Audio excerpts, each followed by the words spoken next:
ದಿಕ್ಕಲಿ ಭಾವಬಂಧನ, ಹರಿವ ನೀರೆಲ್ಲ ವೇದ ವಾಚನ, ಸುತ್ತ ಗಾಳಿಯಲ್ಲಿ ಶಾಂತಿ ಚಿಂತನ,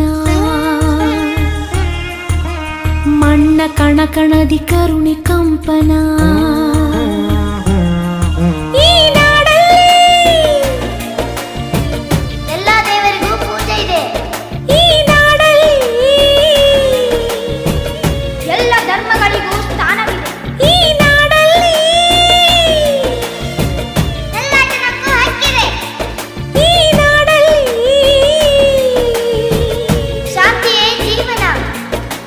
ನಕ್ಸಲಿಸಂ